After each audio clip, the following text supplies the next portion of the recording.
Olá! Dois segmentos da população brasileira vão impulsionar o consumo no país nos próximos anos. A classe C, ou classe média, que movimenta 1 trilhão e 500 bilhões de reais por ano, ou um terço do dinheiro que circula pelo país. E os brasileiros com mais de 50 anos, que movimentam 1 trilhão e 800 bilhões de reais por ano. O nosso entrevistado de hoje traz resultados quentíssimos de pesquisas sobre esses dois públicos. O É Notícia recebe o presidente do Instituto Locomotiva, Renato Meirelles, considerado um dos maiores especialistas em consumo e opinião pública do Brasil. Renato, obrigado por estar aqui com a gente. Obrigado, Mauro. Seja bem-vindo. É um prazer estar aqui na Notícia. Já é sócio aqui nosso com a Amanda, que hoje eu tenho o prazer e a honra de substituir aqui. Vamos começar com a questão da classe C, que hoje abrange aí 106 milhões de brasileiros com renda familiar mais ou menos entre R$2.000 e R$4.000. É esse o patamar que o Locomotiva coloca. Perfeito. A classe média brasileira. A pesquisa que saiu agora esse ano diz que a classe C está mais realista, experiente, desconfiada, educada e conectada do que há 10 anos. Por quê? O que aconteceu nessa década? Olha, Mauro, o que a gente vê é que essa classe C, que alguns preferem chamar de nova classe média brasileira, que na verdade é o brasileiro médio, quem provavelmente está nos assistindo são as pessoas que estão todo dia pegando ônibus, pegando metrô, indo trabalhar. O que a gente vê é que junto com esses 10 anos de mudança que aconteceram no nosso país, a gente teve uma democratização tecnológica muito grande. E essa crise econômica que a classe C enfrentou e continua enfrentando, veio depois de um processo de aumento do poder aquisitivo que possibilitou com que esses brasileiros também tivessem o seu repertório de consumo ampliado. Imagina que na última década eu tenho quase 10 milhões de pessoas que se formaram na universidade. Eu tenho 75 milhões de brasileiros que passaram a fazer parte da rede mundial de computadores. E isso faz com que esse consumidor passasse a enfrentar a crise de um jeito bastante diferente do que enfrentou a crise de 2008 e 2009, por exemplo. Isso impactou, evidentemente, no modo como o brasileiro consome e também impactou no modo como o brasileiro assume a sua cidadania? Sem dúvida nenhuma. Quando nós vamos olhar os índices de pesquisa e a gente pergunta para os brasileiros quem ele acha que pode ser responsável por conseguir sair da crise ou ter um ano melhor, ele fala, sou eu, meu trabalho e meu esforço. Algumas pessoas falam que isso tem a ver com o crescimento de um pensamento liberal no Brasil. Isso é parte da verdade. O que a gente tem observado nos nossos estudos é que esse brasileiro deixou de conseguir contar com o governo para nada. É como se tivesse, por um período muito longo, uma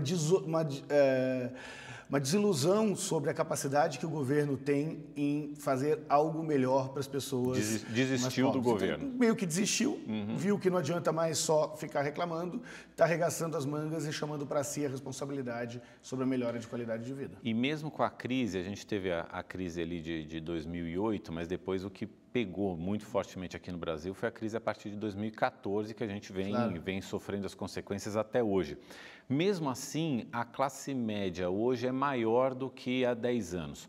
Isso é um sinal de que esse espírito que se criou de eu dependo de mim mesmo para me manter, isso acabou sustentando as pessoas dentro da classe média ou teve mais alguns fatores que colaboraram para que a classe média se mantivesse no mesmo patamar e até crescesse em relação a 10 anos? Olha, objetivamente a classe C cresceu mais porque caiu gente da classe A e B, né? Tá. Agora, uma série de melhoras na qualidade de vida possibilitou com que uma parcela de pessoas que passaram a fazer parte da classe C no passado se mantivessem na classe C. Basicamente, são os brasileiros que passaram a estudar mais e cada ano de estudo impacta em média 15% a mais no salário médio das pessoas, na forma de rendimento das pessoas, e educação você não tira na crise, né? Você avançou um ano de estudo, isso continua com você e te deixa mais em melhores condições de se manter empregado, por exemplo. E a outra questão foi que esses brasileiros aumentaram a sua necessidade de empreender. Parte por vocação, parte objetivamente por necessidade, mas ele acabou conseguindo, de algum jeito, se manter na crise. E a tecnologia apareceu como aliado importante para isso, Mauro. Imagine em 2008, 2009, o sujeito que tinha acabado de comprar um carro parcelado em 60 vezes. Ele ficava desempregado, ele tinha que sair correndo para vender esse carro, porque senão ele ia para o Serasa ou para o SPC. Hoje ele vira motorista de aplicativo. Sim. A mesma coisa vale para o motoboy, que antes entregava pizza e agora você tem não só à noite, mas o dia inteiro como uma fonte de renda através dos aplicativos.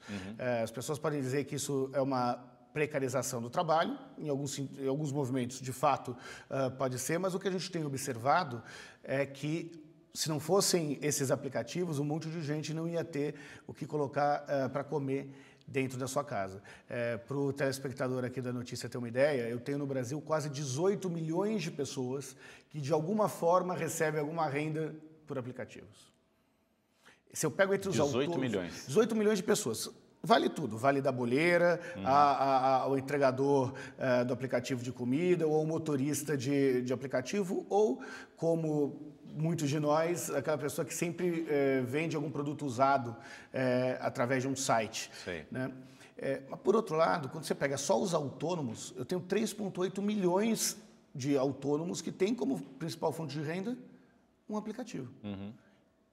O que o aplicativo faz? Ele une oferta e demanda, né? Seja oferta de serviço ou de produto, com um consumidor que busca cada vez mais praticidade. Esse movimento, de alguma forma, tem ajudado o Brasil nesse período de crise. Agora, de uma certa forma, todo esse pessoal que está indo para empreender, esse pessoal está na informalidade, eles são, isso colabora ainda para movimentar um pouco o mercado de consumo, mas ele está colaborando para gerar receita de impostos para o governo? Olha, está na medida em que você tem parte considerável da carga tributária no Brasil, não tributa a renda, tributa o consumo. Né? E muitas vezes você está falando sobre o consumo de produtos ou serviços. Mas agora vamos voltar um pouquinho no tempo, vamos lembrar outras crises. O movimento de venda direta de cosméticos, por exemplo. Em todo período de crise, o número de vendedores autônomos de cosméticos cresce. Já existia. Né? Nós estamos falando muito dos motoristas por aplicativos, mas o TAC já existe há muito tempo também. O que nós estamos vendo é que nessa crise juntou um avanço tecnológico de um lado com uma demanda que sempre passou a existir, que é o aumento de trabalhadores autônomos no momento de crise. Por isso que os aplicativos ganharam a relevância que ganharam nos últimos 3, 4 anos de crise aqui no Brasil. Agora, a pesquisa me dá muito a sensação de algum até otimismo em relação à classe C, de realmente a classe C estar mais consciente da sua própria força e da sua própria capacidade para evoluir com seus próprios pés.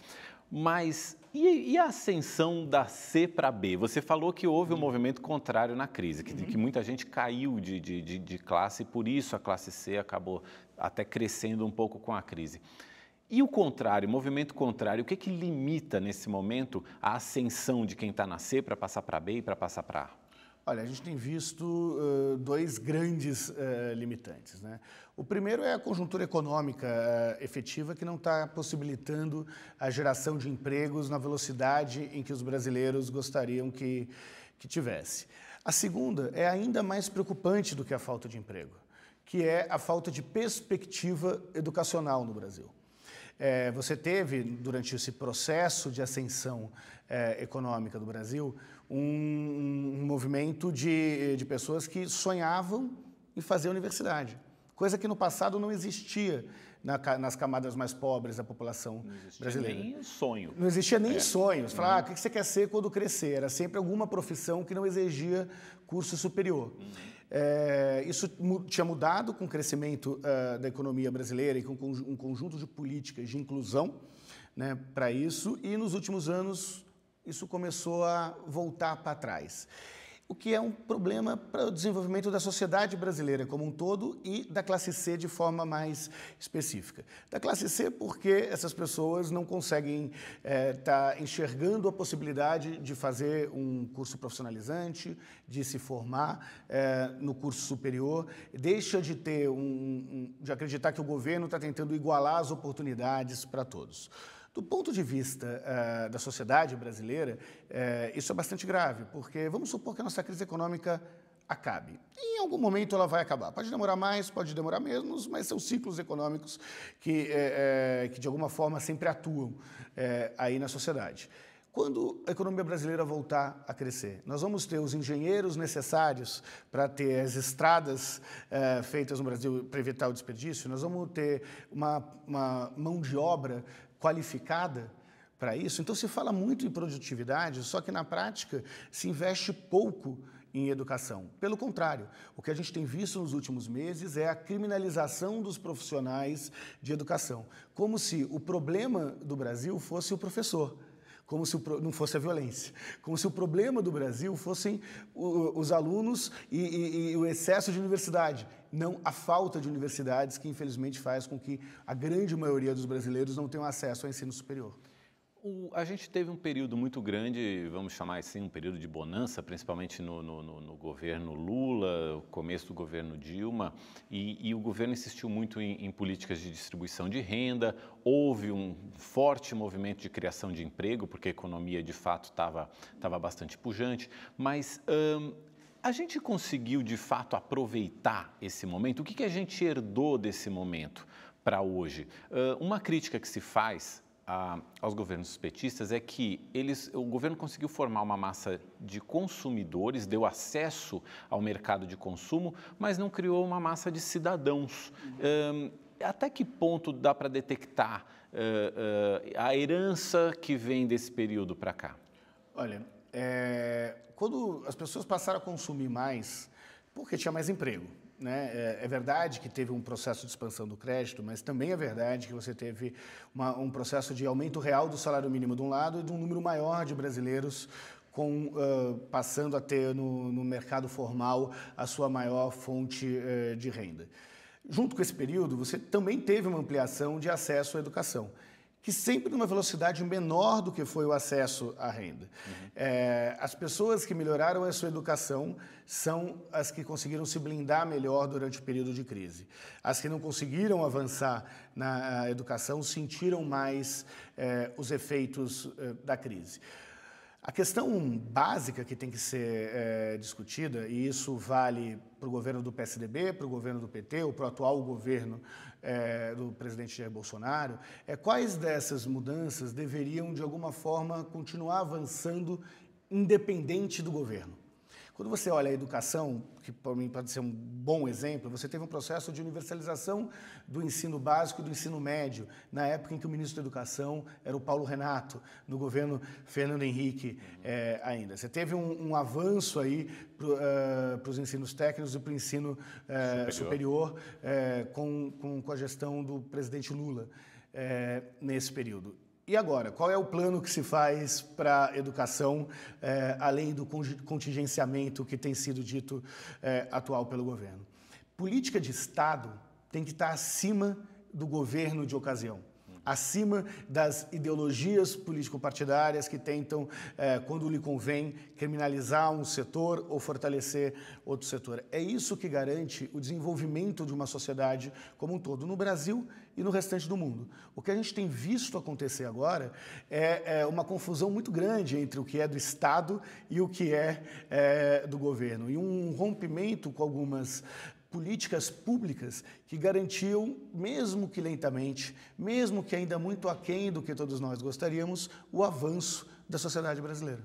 Renato, a classe C, ela está ali ensanduichada, lutando para se manter como classe média e ascender um pouco, para ter mais acesso a bens e a serviços, mas por enquanto, é uma classe que ainda depende muito do serviço público, o que deveria ser o normal no país para todas as classes, a gente ter acesso a educação, transporte, segurança de qualidade e não precisar, saúde, e não precisar pagar por isso.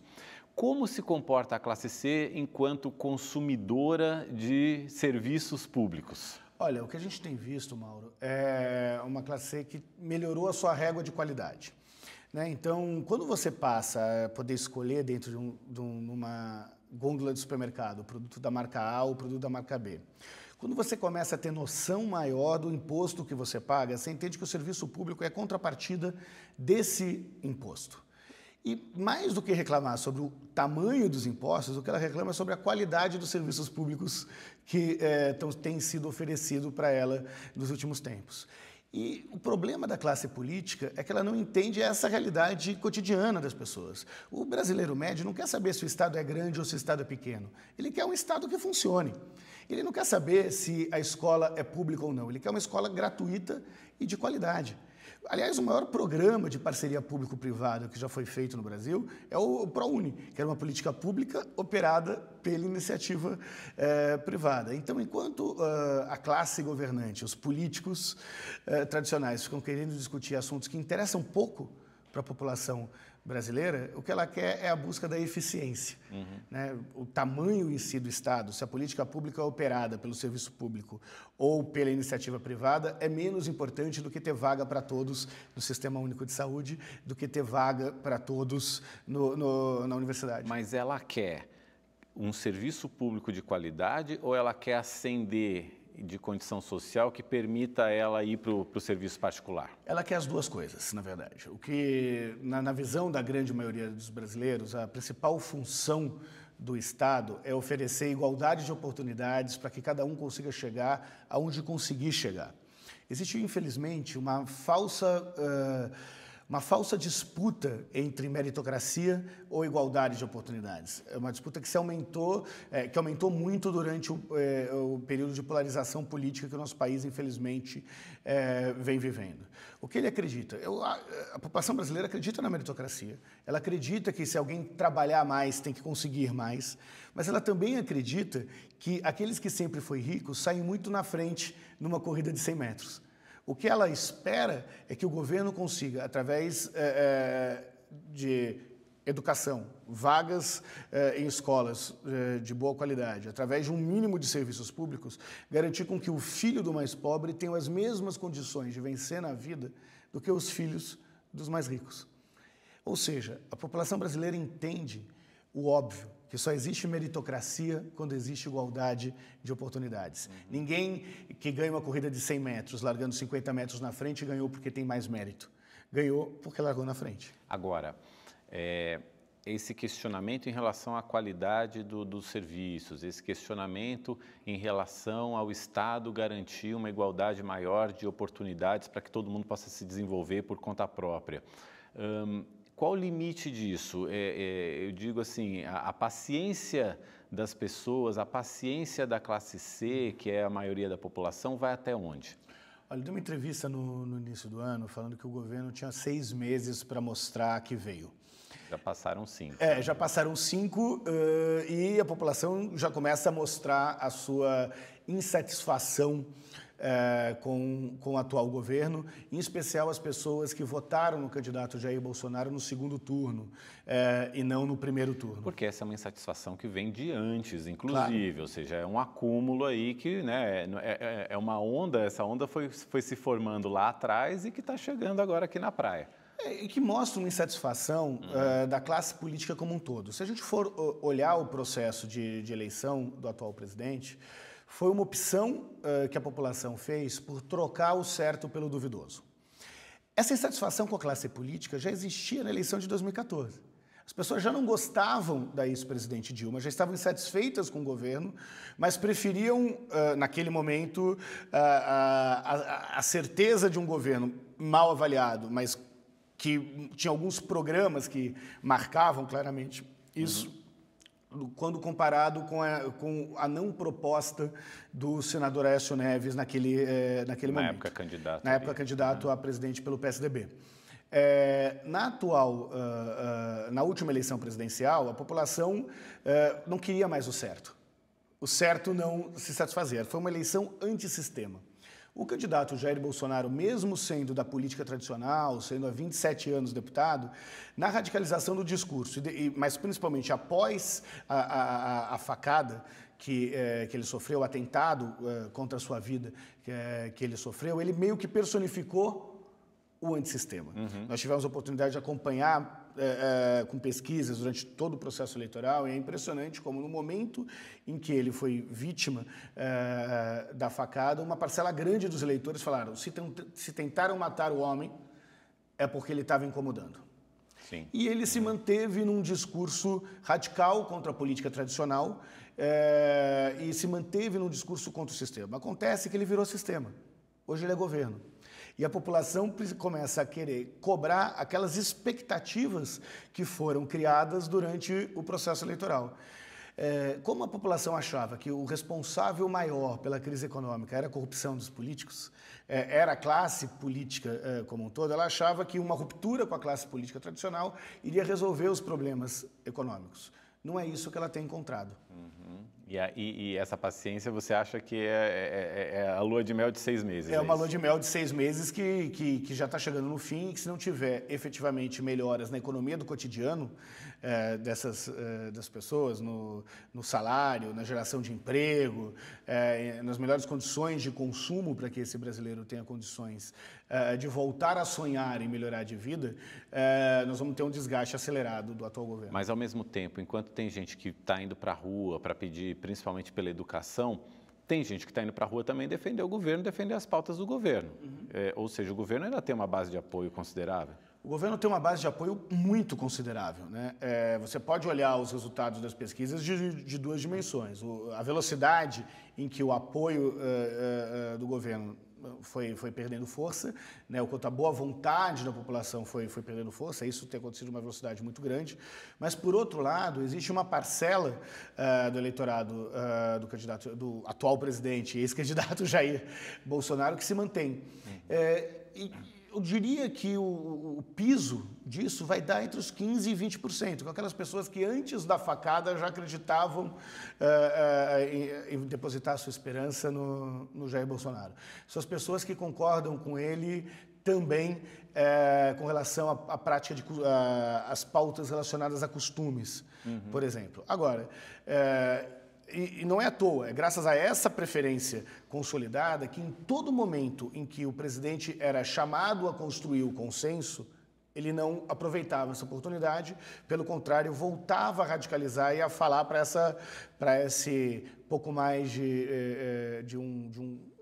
pouco menos de um quarto da população brasileira que tem um pensamento ideologicamente associado ao pensamento do presidente. Renato, eu queria voltar um pouquinho para a trajetória da classe média nesses últimos 10 anos. O quanto que o crescimento das igrejas evangélicas em número de fiéis coincide e é interrelacionado também com o crescimento da classe C no Brasil? Olha, o que a gente vê é um crescimento constante há muitos anos das igrejas evangélicas. Igrejas evangélicas baseadas, antes de tudo, na teologia da prosperidade, que mostra que, ao estar na igreja, incentiva com que essas pessoas empreendam, trabalhem cada vez mais e não consideram o lucro ou o acúmulo de dinheiro um pecado. Uhum. Né? Formado pelas pessoas que vêm da baixa renda, também foram as pessoas que mais melhoraram de vida no período de crescimento econômico. E essas igrejas acabam oferecendo também um capital social que muitas vezes não estava disponível à maior parcela das pessoas. Para o telespectador da notícia entender um pouco mais do que eu estou dizendo, quando você está indo na igreja, frequentando a igreja, a chance de você conhecer mais pessoas que possam te indicar numa nova proposta de trabalho, aumentam consideravelmente. É o famoso network. É o famoso network, que passa a estar à disposição das pessoas de menor renda que estão numa denominação religiosa evangélica, e o que a gente encontra em especial nas profissões mais básicas assim são aquelas pessoas que preferem indicar um irmão de fé para uma vaga de emprego, por exemplo. Por outro lado, você tem um impacto grande nas pautas conservadoras, né? Então, você tem parte dessas igrejas que tem uma pauta conservadora do ponto de vista dos costumes. Isso não é geral. Você tem, inclusive, denominações religiosas com pautas diferentes com relação aos costumes, mas qualquer momento de crise, a pauta de costumes ganha uma relevância maior do que nos momentos de crescimento econômico. É mais ou menos o seguinte: se a economia está crescendo, ninguém quer saber quem dorme com quem, ninguém quer saber se é direito da mulher ou não em abortar. Nos momentos em que a crise econômica aperta, a população como um todo se volta para as questões mais básicas que ele, de alguma forma, sente segurança. Então, em geral, em momentos de crise, a população fica mais conservadora no campo dos costumes. Um outro aspecto que a pesquisa levanta também é a falta de identificação do público da classe C com a publicidade. Eu não sei se a gente consegue estender isso para os meios de comunicação, principalmente para a mídia tradicional como um todo. O que está havendo? É preconceito? É um olhar que não consegue ver o outro, enxergar essa população? O que a gente tem visto é que o brasileiro como um todo, e esse movimento começou com mais força durante o crescimento da economia, passou a acreditar mais no seu trabalho e no seu esforço. Passou a ter ainda mais orgulho da sua história. Só que, na prática, nós temos uma população majoritariamente feminina e nós temos poucas mulheres ocupando espaços de poder. Nós temos uma população onde 55% são negros ou pardos e a gente quase não encontra negros ou pardos estrelando comerciais de televisão, apresentando programas de notícia. Mesmo no campo das artes, né, você tem uma participação de negros ou pardos que nem de perto representa a força que eles têm na população brasileira. Então, essa geração nova, que cresceu no início do boom econômico brasileiro, ele quer se ver representado nas notícias, quer se ver representado na publicidade, ele quer se ver representado na sociedade brasileira. E ele não topa mais ser um personagem de segundo plano.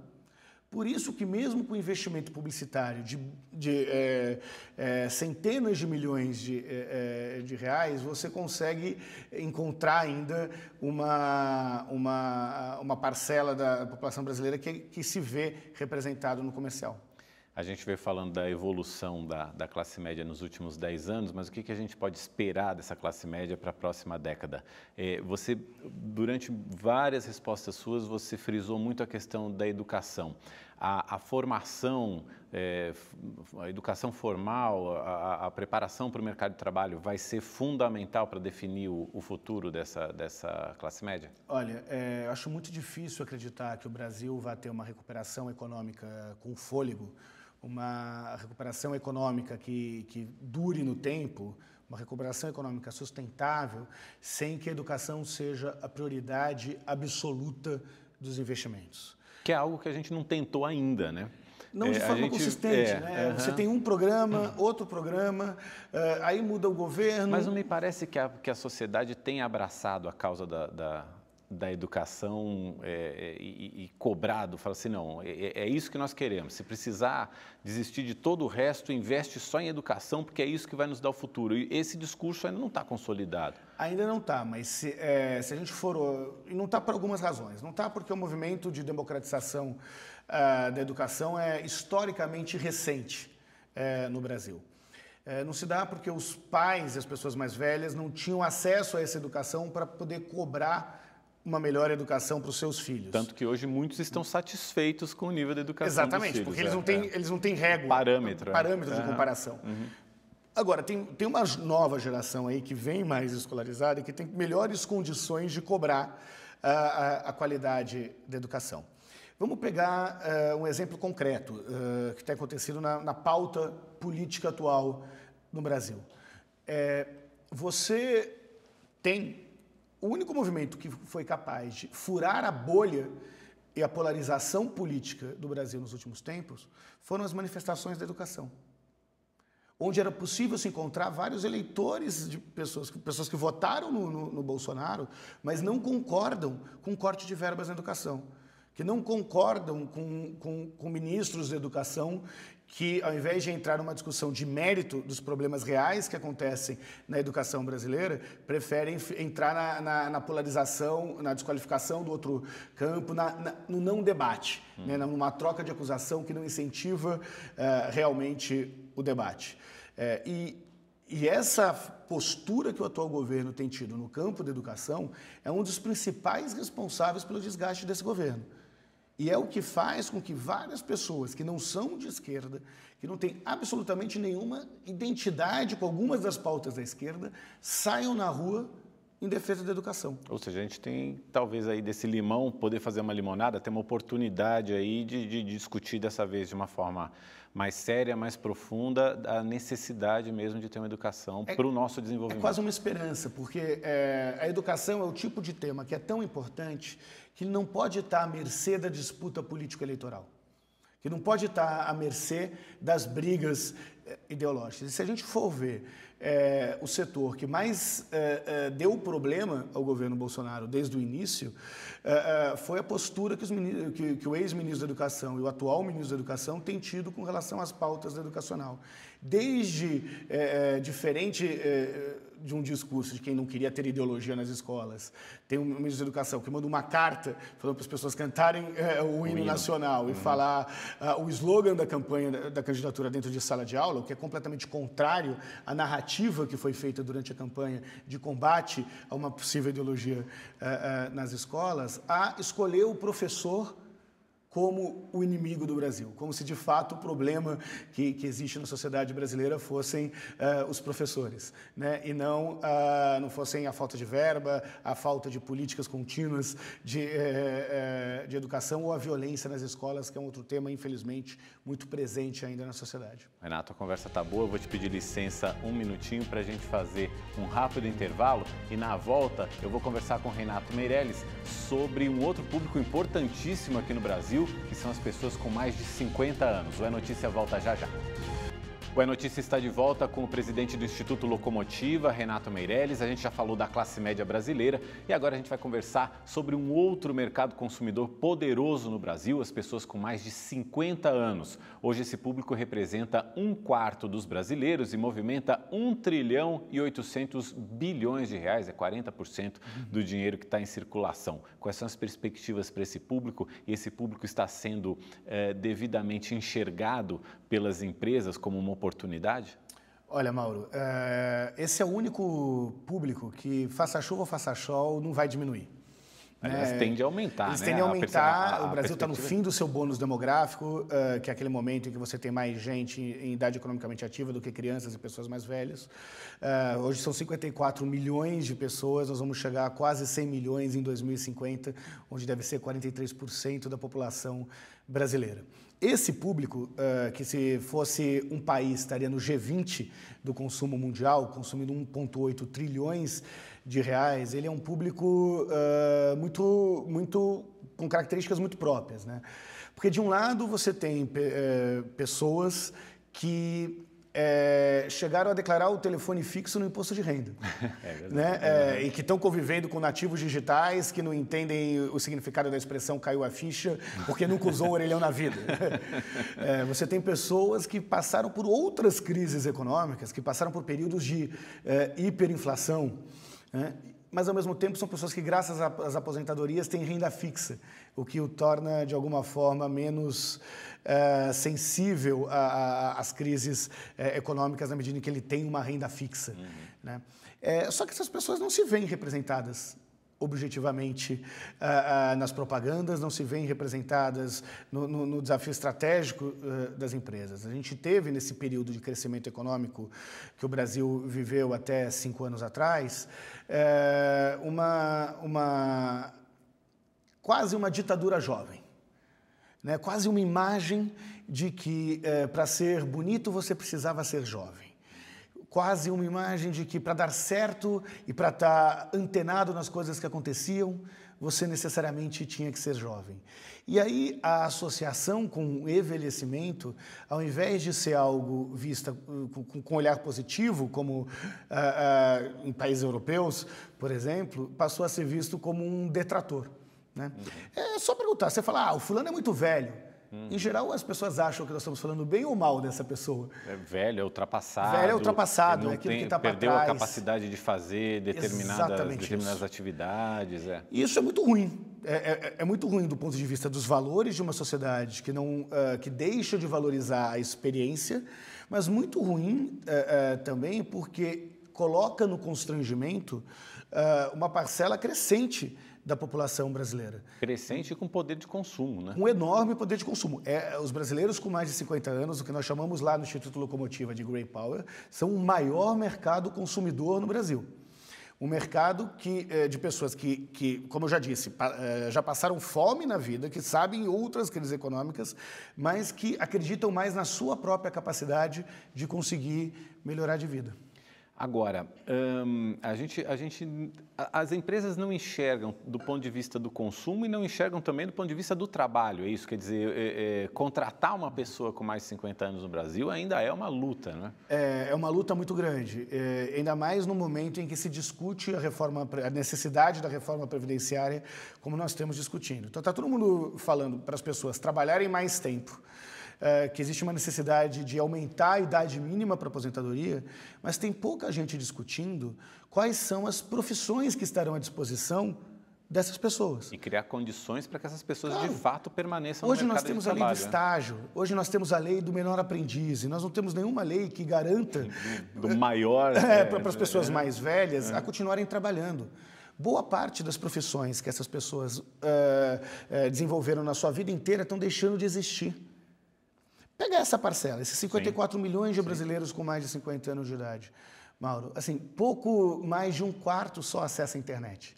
É o maior mercado consumidor de um lado, é uma população com condições de trabalho de 54 milhões de pessoas, em que pouco mais de um quarto apenas acessa a internet. É muito pouco. E como é que você vai se dar bem no mercado de trabalho sem o acesso à internet? Quais são as políticas públicas e privadas de inclusão dessas pessoas no mercado de trabalho? De qualificação para o mercado de trabalho, de aprendizado e educação contínua para essas pessoas. A discussão sobre como criar condições de emprego e renda para essa parcela da população, a meu modo de ver, é tão importante quanto a discussão da reforma previdenciária no Brasil. Em que setores você enxerga oportunidades para esse público 50 a mais? Olha, todos os setores relacionados a atendimento ao público são setores abertos a essas pessoas mais velhas e mais experientes. A gente encontra para cargos de direção de equipe uma possibilidade maior. Por quê? Porque os brasileiros mais velhos, como já passaram por muitas crises, se apavoram menos, né? Estão mais acostumados a lidar com situações de conflito, por exemplo. Mas, quando você olha para onde vai a economia brasileira e mundial, onde as novas tecnologias ganham uma importância muito grande na economia, se você desenvolve processos de qualificação tecnológica para esses brasileiros, você aumenta muito a condição de emprego e renda para essa parcela gigante da população brasileira. Agora, muita gente está chegando na maturidade sem uma reserva financeira. Porque, de fato, não conseguiu acumular durante a vida. Na maioria das vezes, não é porque não quis. Claro, porque não é porque são perdulários, é porque não sobrou. Porque não sobrou dinheiro para guardar. Isso também vai aumentar a necessidade dessas pessoas se manterem no mercado de trabalho? Sem dúvida nenhuma, né? O que a gente vê é que, ao não conseguir fazer uma poupança de um lado e a Previdência Pública, o rendimento da Previdência Pública não ser suficiente, muitas vezes, para que ele consiga pagar as suas contas no dia a dia, essas pessoas se mantêm trabalhando, se mantêm fazendo um bico. Bico, para quem não sabe, é aquilo que os ricos chamam de freelancer, é a mesma coisa. Isso. Bico e freelancer estão lá, tendo uma renda extra, trabalhando com venda direta, fazendo bolos para vender para fora, costurando para fora, para de alguma forma tentar manter o mínimo possível do seu padrão de vida. E está aí uma oportunidade interessante, porque você falou na resposta anterior da experiência que o público mais velho tem, e isso é muito útil, por exemplo, no momento de empreender. Claro. Né? Se tornar um empreendedor já na maturidade, pelo menos essa experiência de vida e esse não se assustar tanto com as crises, conta muito para se tornar um empreendedor. Eu não tenho dúvida nenhuma que o empreendedorismo da terceira idade é um caminho sem volta. O que ele tem como principal desafio é a questão das novas tecnologias, de fato, né? Porque é muito mais barato você empreender se você conseguir empreender dentro da sua casa, sem ter que gastar dinheiro para investir numa loja, para ter um estoque. Se você consegue ter... você faz bolo, por exemplo, e você não precisa ter uma loja para vender esse bolo, você tem um site, ou você está vendendo por aplicativos, você consegue ampliar e muito a freguesia. Então, de novo, a gente precisa ter que ter uma política de educação. Uma política de educação. Educação voltada para o empreendedorismo, claro, para o acesso aos meios digitais. Não, e mostrar para uma parcela grande dos brasileiros que empreender é uma profissão. Porque muitas vezes as pessoas acham que isso é só um quebra-galho, não é uma profissão. Agora, é um caminho sem volta o envelhecimento da população brasileira. E o que a gente encontra é, de um lado, um brasileiro mais seguro do que os mais jovens, do ponto de vista emocional, mais preparado do que os mais jovens, mas do ponto de vista técnico, com menos acesso à tecnologia e, do ponto de vista da organização social, pessoas com algumas inseguranças muito grandes. Mauro, nós perguntamos qual era o maior medo relacionado ao envelhecimento. E sabe o que apareceu? Medo de ficar feio. É incrível, né? Esse medo é maior... Do que ficar sem dinheiro. Do que ficar sem dinheiro. Mas por que isso? É porque eles são vaidosos apenas? Não. É porque as rugas acabam deixando claro um preconceito que o resto da sociedade tem com relação a essa camada mais experiente da sociedade brasileira. Teve uma pesquisa do Datafolha de mais ou menos um ano atrás que falava muito dessa questão do preconceito contra quem está já na terceira idade, ou na maturidade. Isso também a pesquisa detectou, né? Eles preferem ser tratados como maduros, não é? Muito. Aliás, quando você pergunta para as pessoas qual é o termo que preferem ser, que se fale sobre elas, né? Velho aparece só com 3%. Está lá na rabeira da lista. Eles preferem ser pessoas maduras, preferem ser terceira idade, preferem ser melhor idade, qualquer coisa, menos velho. E isso vem da autoimagem e da imagem que o outro enxerga, essa imagem preconceituosa que o outro está enxergando as pessoas com mais idade no Brasil. Agora, de qualquer forma, a pesquisa do Locomotiva diz que 70% dessa população está satisfeita com o seu estilo de vida, com a sua vida atual. Isso não tem ali uma certa contrariedade entre você viver numa sociedade que não valoriza as pessoas mais maduras e, ao mesmo tempo, a pessoa se sentir feliz com o estilo de vida? É evidente que tem. O que explica isso? É uma resiliência maior de quem já passou por tantas crises. Uma resiliência maior para uma parcela da população que já passou fome, coisa que os mais jovens não fazem ideia do que seja na sua grande maioria. Então, essas pessoas que já passaram por crises muito grandes, que já passaram por privações enormes, mesmo não estando satisfeitos com a atual situação do país, mesmo enxergando um preconceito cotidiano dirigido contra as pessoas mais velhas, elas são mais maduras e mais resilientes do que esses jovens. Por isso que elas se mantêm felizes mesmo contra toda essa diversidade. Qual que você acha que deve ser o papel da publicidade, dos meios de comunicação de uma maneira geral, na valorização da terceira idade, da maturidade? Olha, se eles simplesmente passarem a incluir na proporção que essa camada da população tem na sociedade, já estão fazendo um grande papel para a redução do preconceito. Isso significa ter protagonistas com mais de 50 anos, ter um conjunto de pautas no noticiário valorizando as conquistas dessas pessoas com mais de 50 anos, ajudar a quebrar o estereótipo de que o que é velho é ruim e ultrapassado. Nós sabemos que as pessoas mais velhas acabam sendo mais solidárias com pessoas que estão passando dificuldade do que as pessoas mais novas. Que as pessoas mais velhas se apavoram menos do que as pessoas mais novas. Que as pessoas mais velhas, inclusive pela sua história de vida, conseguem ter mais calma para enxergar e construir o futuro. E não tem nada mais contemporâneo do que o século XXI, do que essas características. Agora, a gente tem um desafio muito grande para enfrentar, porque a gente vê a nossa população de fato envelhecendo, e é bom que isso aconteça, é sinal de que a qualidade de vida vem permitindo que isso aconteça, mas é uma população que está envelhecendo empobrecida e com baixa escolaridade. Há um enorme desafio nessas duas questões, né?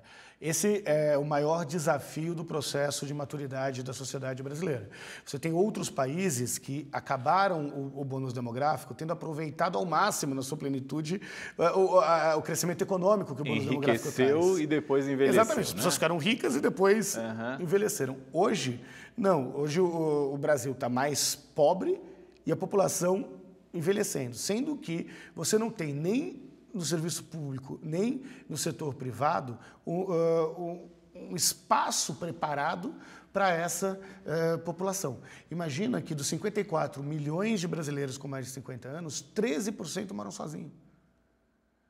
E precisam, portanto, também de um apoio ao ficar mais velho, como cuidar da casa. Hoje a gente tem tomadas, por exemplo, Mauro, que ficam embaixo, em que a pessoa tem que abaixar muito para conseguir colocar um negócio na tomada, quando poderia ficar em cima. Tem toda uma reorganização da casa. Tem uma reorganização das formas em que as casas são construídas, de um lado. E como essas pessoas ainda têm um baixo acesso à internet, ela não consegue nem usar direito as vantagens que as novas tecnologias têm para poderem tornar o seu ambiente mais amigável na hora de comprar alguma coisa ou de manter canais de contato com as outras pessoas. E a iniciativa privada não vê nisso uma ótima oportunidade para oferecer bens e serviços? A iniciativa privada começa a enxergar os Grey Powers como uma oportunidade efetiva de negócio. Quem tem uma dificuldade maior de enxergar isso são as agências de propaganda, que ainda têm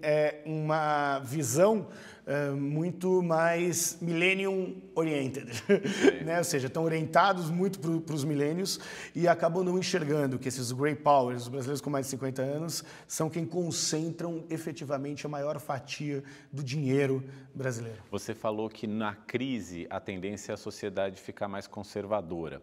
Na maturidade, a sociedade fica mais conservadora? A tendência do Brasil é se tornar mais conservador com o envelhecimento da população? Olha, bastante interessante essa pergunta, e a gente tem encontrado dois fenômenos aparentemente contraditórios, né?